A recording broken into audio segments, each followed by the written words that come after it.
Bonjour à tous, nous allons maintenant voir les pages 9 et 10 de votre cours de trigonométrie. Nous avons vu en page 6 précédemment qu'un angle au centre d'un radian intercepte un arc de longueur r. Si nous multiplions de part et d'autre par θ radian, donc par une simple règle de 3, nous obtenons qu'un angle au centre de θ radian va intercepter un arc de longueur r fois θ.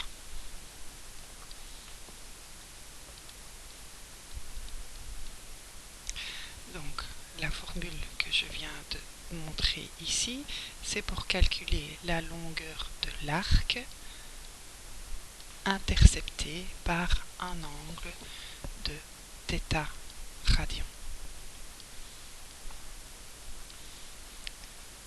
Donc la formule est donnée également dans l'encadré juste ici en dessous, qui dit si un arc de longueur L d'un cercle de rayon R sous-tend un angle au centre non orienté de θ radian, alors nous obtenons la formule que la longueur de l'arc intercepté sera égale à θ fois R. Attention que cet angle θ doit absolument être exprimé en radian. Doit être exprimé en radian. Alors nous allons appliquer cette formule dans les deux exemples ci-dessous. Donc, premièrement, nous avons un angle au centre de pi sur 3 radians dans un cercle de 2 cm de rayon. On nous demande de calculer la longueur de l'arc intercepté. Donc il suffit d'appliquer la formule. La longueur de l'arc intercepté, c'est l'angle θ radian fois le rayon.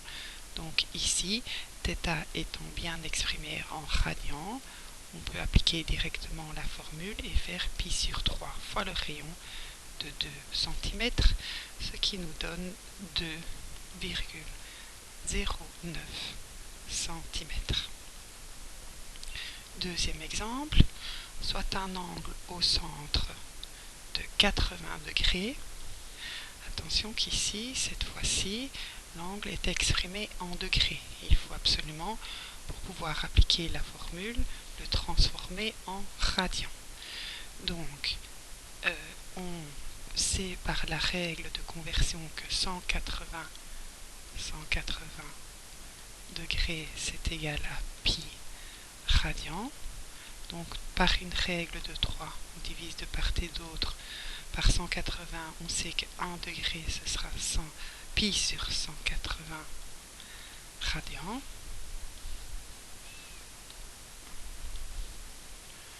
Voilà. Et donc, on peut également calculer que 80 degrés, ce sera 80 pi sur 180, ou encore si on simplifie la fraction, ça nous donnera 4 pi sur 9 radians.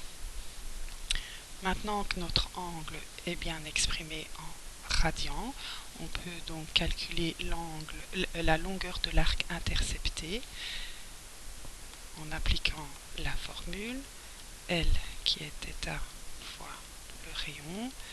Donc ça va faire 4 pi sur 9 fois le rayon qui est de 3 cm, donc fois 3, ce qui nous donne 4,19 cm. Passons maintenant au calcul de l'aire d'un secteur circulaire en page 9. Donc jusqu'ici on s'est intéressé à la longueur de l'arc intercepté et maintenant nous allons apprendre à calculer l'aire d'un secteur circulaire, donc toute la partie ici qui ressemble à un morceau de tarte. nous avons vu, vous avez dû voir en primaire que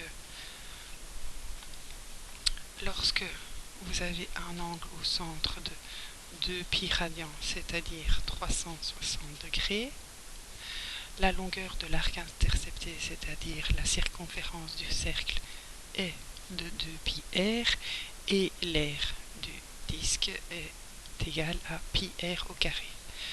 Donc si de part et d'autre, nous divisons par 2 pi,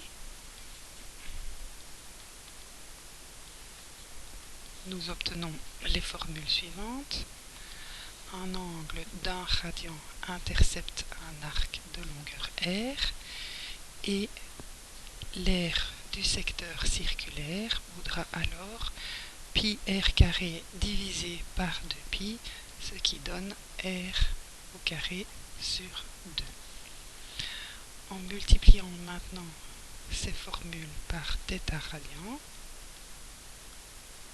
nous obtenons les formules à retenir qu'un angle au centre de θ radian intercepte un arc de longueur égale à r fois θ et l'aire du secteur circulaire sera alors égale à r carré fois θ sur 2. Donc à retenir la formule. Si θ est une amplitude en radians, comme dans la précédente formule, l'angle doit absolument être exprimé en radians. Si θ est une amplitude en radians d'un angle au centre d'un cercle de rayon r, alors l'aire du secteur circulaire déterminé par cet angle est égal à θ fois r au carré sur 2. On va maintenant appliquer cette formule dans l'exemple suivant. Mais je peux constater directement que dans l'exemple, on me parle de 62 degrés. Donc je dois d'abord transformer mon angle en radians. Je repars toujours de ma formule de conversion qui me dit que 180 degrés, c'est pi radian. Donc 1 degré, c'est pi sur 180 radians. Et donc 62 degrés, ce sera 62 pi sur 180 radians. Je peux alors calculer l'aire du secteur intercepté en appliquant la formule. L'aire du secteur, c'est θ fois r au carré sur 2. Donc ici, ça va être 62 pi sur 180 degrés que j'aurais pu simplifier en 31 pi sur 90. Donc 31 pi sur 90 fois le rayon. Donc le rayon était de 6 cm, 6 cm au carré, divisé par 2, ce qui me donne 19,48 cm².